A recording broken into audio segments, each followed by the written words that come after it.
Bonjour et bienvenue à tous. On se retrouve aujourd'hui dans cet épisode numéro 8 de Credit Management dans ta poche. Alors aujourd'hui, on est là pour parler de la data dans le Credit Management. Et pour ça, rien de mieux que d'accueillir un expert que vous connaissez déjà. Il s'agit d'Olivier. Alors Olivier, pour les retardataires, ceux qui n'ont jamais vu ton épisode, est-ce que tu pourrais te présenter s'il te plaît ?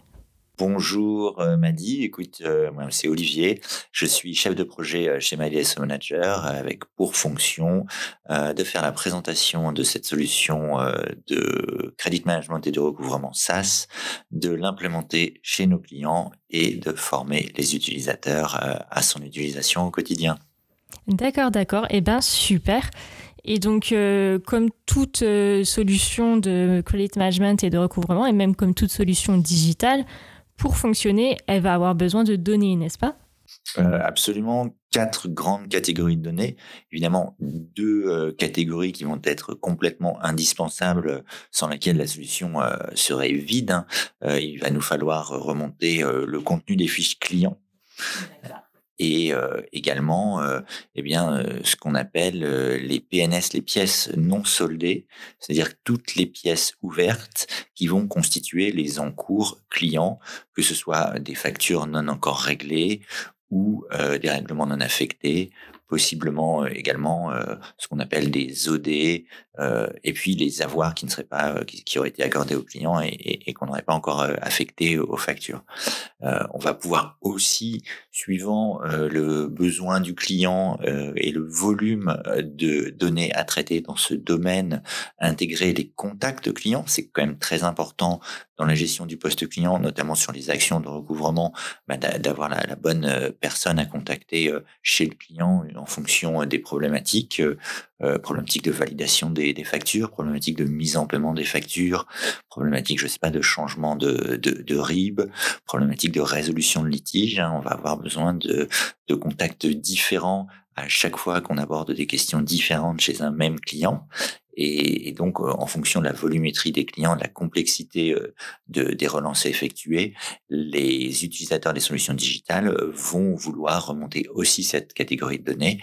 Et puis également, sur les solutions dites SaaS, accessibles à distance, sur les ordinateurs smartphones sur lesquels on peut brancher tous les utilisateurs de l'entreprise qui sont intéressés à la chaîne order to cash, on va pouvoir faire vivre éventuellement une base de données utilisateurs pour que les administrateurs de la plateforme n'aient pas nécessairement à gérer au quotidien la création ou même la suppression des utilisateurs et avoir ça plus facilement. Après, dans le détail, évidemment, c'est vraiment le fichier client et le fichier pièce qui vont apporter de la richesse à la solution.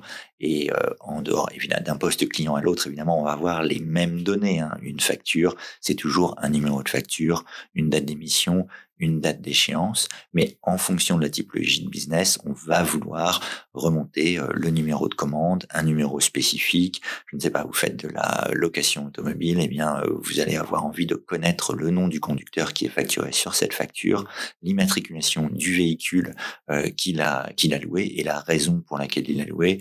Est-ce que c'est une location liée à un abonnement d'entreprise ou est-ce que, par exemple, c'est un véhicule de remplacement lié à une prestation d'assurance? Tout ça, on va pouvoir le remonter. Si c'est présent dans les données maîtres du client, on va pouvoir l'inscrire dans le fichier pièce pour pouvoir avoir cette segmentation au niveau pièce qui va être un outil à la fois de relance, mais aussi de segmentation et d'analyse du poste client. Et de la même manière, côté client, on va pouvoir rentrer tout autant d'informations que le RP en contient, et parfois même plus, parce qu'on va pouvoir combiner, on va avoir des codifications dans le poste client alphanumériques qui elles-mêmes vont contenir plusieurs types d'informations, et on va être capable de venir lire cette codification pour la décoder et la faire apparaître de manière lisible sur les écrans de l'utilisateur. Et là, on est réellement dans la création de données à partir de la donnée. On explicite de la donnée qui a été compilée à un endroit dans le système d'information de l'entreprise pour la rendre plus lisible, plus directement utile. Voilà, ça c'est, disons, ce qui viendra des données de base du client. Mais aujourd'hui, dans l'ère des solutions digitales, on est sur des solutions qui sont interconnectées. Donc évidemment, si vous disposez d'autres solutions qui viennent équiper votre poste client, je pense notamment à de l'information financière ou de l'assurance crédit, vous allez pouvoir plugger ces solutions et elles-mêmes vont venir apporter de la data supplémentaire qui est indépendante de votre data, je dirais, de base liée à votre système d'information de base. Et tout ça va pouvoir être centralisé dans un seul outil. Et du coup, à l'extraction et à l'analyse, vous aurez déjà une source d'information centralisée pour améliorer l'analyse de votre poste client. D'accord, d'accord. Et ben, tu sais quoi, j'adore faire des podcasts avec toi parce que vraiment, t'anticipes toutes mes questions. Et du coup, donc, tu nous as expliqué un petit peu quelles données vont être importées, comment est-ce qu'elles vont être importées, mais surtout, moi, ce qui m'intéresse, c'est comment est-ce qu'on va garantir que cette importation se passe bien. Comment est-ce qu'on peut faire en sorte que, par exemple, je vais avoir mes données, elles sont prêtes, je vais les envoyer aux personnes qui vont qui vont s'occuper d'importer les données dans la plateforme. Comment est-ce que je peux faire en sorte que ce soit plus rapide et le plus simplement fait ?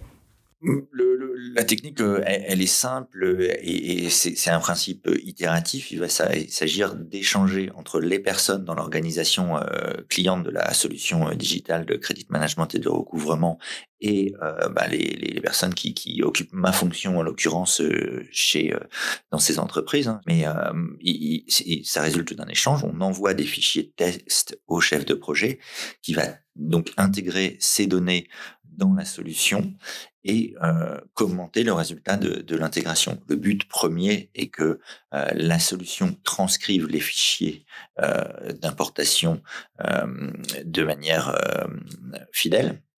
Mais encore faut-il aussi que le fichier de base soit lui-même fidèle à la comptabilité du client. Et donc, on triangule entre généralement les gens qui viennent de l'IT chez le client et qui sont chargés de l'extraction des données et les gens qui viennent du métier chez ce même client qui vont dire oui, ce que je lis dans ma IDSO Manager est bien ce que je trouve dans ma comptabilité et est entièrement fidèle. Et voilà. Quand je dis par itération, évidemment, il y a un jeu d'échange. Parfois, le fichier n'est pas complet. Soit il n'est pas complet parce que carrément, il va manquer des données de base, soit parce que le client n'a pas anticipé un besoin. Il va vouloir rajouter un type de données dans son extraction pour avoir une vue plus complète. Et puis à la suite de cet échange, on fixe littéralement le format du fichier, des fichiers. On a parlé de plusieurs fichiers, donc les deux fichiers essentiels étant le fichier client et le fichier pièce, et de telle manière à ce que on soit sûr que au long cours, cette fidélité de restitution comptable soit pérenne. À noter que derrière, évidemment, on va pas se satisfaire de ça. On va monitorer le comportement des importations qui auront été automatisées sur la base de ce format de fichier validé, pour être sûr que toutes les lignes du fichier passent et que toutes les données passent. On va avoir aussi des contrôles en termes de volumétrie, par exemple, qui vont bloquer un fichier à l'entrée, à l'acquisition, si on se rend compte que soudainement, il est bizarrement plus petit que ce qu'il était à l'habitude, et on va revenir vers le client pour lui dire attention, on enregistre une différence et on suspecte qu'il y a un défaut de transmission de données. Est-ce que vous pouvez vérifier, nous confirmer qu'on intègre les données ou alors opérer la correction adéquate?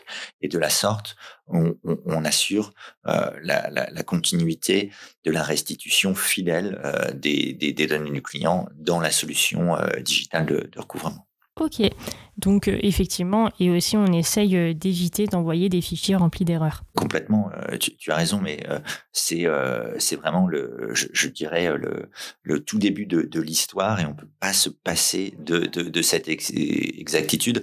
On est vraiment très exigeant là-dessus, et on va pas avoir de validation technique de ces fichiers, notamment pour l'aspect pièce comptable, si on n'est pas sur une exactitude au centime près. Alors même que en rapport pour des entreprises qui peuvent faire des millions de chiffres d'affaires, voire certaines des milliards de chiffres d'affaires. Le centime, ça pourrait paraître epsilonesque, mais on y fait quand même très très attention. Oui, puis surtout que 1 centime plus 1 centime plus 1 centime, ça fait quand même 3 centimes. Hein. Donc toutes ces informations, derrière, on va les analyser. Et donc, comment est-ce qu'elles vont être traitées pour améliorer le credit management au final ? Eh bien, déjà, elles vont te permettre des éléments de suivi qui, je dirais, aujourd'hui sont très basiques et attendus dans ce domaine-là. Hein. C'est le suivi des échéances, des soldes dus.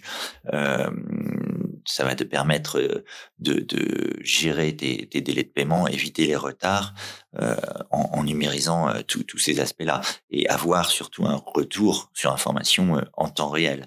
Donc ça va vraiment te sortir d'un suivi de facturation dans des tableaux Excel et avoir une capacité accrue à la proactivité pour relancer les bons clients, en l'occurrence peut-être les mauvais payeurs, au bon moment. Et donc, voilà, améliorer ton flux de trésorerie. Si tu vas aussi forcément, en concentrant toutes les informations à un seul endroit et en ayant un seul endroit de lecture, avoir une évaluation du risque améliorée en tout point. Tu vas connaître le comportement payeur de tes clients, tu vas pouvoir évaluer leur solvabilité en fonction de ce comportement payeur et des informations que tu auras conviées dans ta plateforme, type assurance crédit ou information financière. Tu vas également pouvoir, avoir le scoring à l'écran, les historiques de paiement, et ça va te permettre de segmenter aussi ta gestion du risque en fonction de ces informations-là. Qu'est-ce qu'on va pouvoir... du coup, oui, c'est vrai que ça s'entend. Si tu bénéficies de toutes ces informations et que tu tires toutes ces déductions, ce que tu améliores immédiatement après, c'est ta prise de décision dans la gestion de ton poste client avec cette analyse approfondie de données. Ça va te permettre effectivement une prise de décision qui est nécessairement plus éclairée, notamment pour la décision des limites de crédit, la gestion de la typologie de tes relances, la gestion de la stratégie de relance, des scénarios de recouvrement que tu vas affecter à tes clients. Parce que immédiatement, en temps réel, tu vas pouvoir informer tous tes rapports, tes grands rapports du credit management, tous les grands classiques, tu les as en temps réel, sans avoir à les recalculer à nouveau dans Excel. Donc là, on parle du DSO, on parle d'une balance âgée, on parle de ton top 5, top 10 retard. Tu vas avoir les encaissements du mois, tu vas avoir ton rapport encaissement sur chiffre d'affaires effectivement effectué. Tout ça, tu vas pouvoir le resegmenter en fonction de l'équipe commerciale qui travaille ses clients, du commercial précisément au sein de cette équipe qui travaille ses clients, d'une zone géographique, de tout un tas de critères que tu auras installés dans ta machine. Et du coup, voilà, tu vas ta prise de décision, ta segmentation et la pertinence des réponses que tu apporteras aux problématiques que tu vas déceler, elle sera d'autant plus pertinente que tu vas descendre à un niveau de granularité vraiment d'une grande précision. D'accord. Optimisation des relances derrière comme conséquence, et évidemment avec tout ce qui s'ensuit, l'amélioration de la trésorerie. Et puis aussi un autre élément, c'est que si tu rentres tout à un endroit avec des suivis, des indicateurs, quand tu as des anomalies, tu les détectes, que ce soit... Alors, tu vas avoir deux types d'anomalies que tu détectes quand tu utilises une solution digitale de recouvrement. Elle est liée au comportement de tes clients. Si tout d'un coup, un de tes clients s'arrête de payer, il va être flagué. Et de bon payeur, il va devenir mauvais payeur. Donc ça, tu vas le voir et pouvoir réagir. Et puis aussi, je dirais que, et là, je reviens un peu en arrière, mais au stade de l'intégration des données, comme tu intègres ces données dans un canevas, ce canevas va faire ressortir toute la disqualité de ton poste client, et ce sera l'occasion pour toi de te rendre compte que en fait ta base client, il te manque beaucoup d'identifiants légaux. En fait, tu n'as pas de contact dans ta base client, bizarrement, ou tes contacts ils ne fonctionnent plus. En fait, il y a tout un tas de points que tu pensais avoir renseignés mais qui ne sont pas renseignés. Et de là, tu vas pouvoir améliorer le niveau d'information de ta base client, et puis aussi donner les consignes en interne pour que les choses soient faites au bon moment, au bon endroit, par les bonnes personnes, pour éviter que cette disqualité persiste. Ok, ok. Et donc, du coup, toi, tu nous as déjà commencé à nous parler un petit peu de toute l'analyse qu'il y a derrière. Et moi, la question qui me vient tout de suite, c'est avant qu'il y ait des logiciels comme ça qui soient présents, des logiciels de recouvrement, des solutions digitales, comment est-ce qu'on faisait pour analyser tout ça et renforcer l'évaluation des risques de crédit? Et qu'est-ce que derrière, quand on a commencé à le faire de manière digitale, qu'est-ce qui a changé?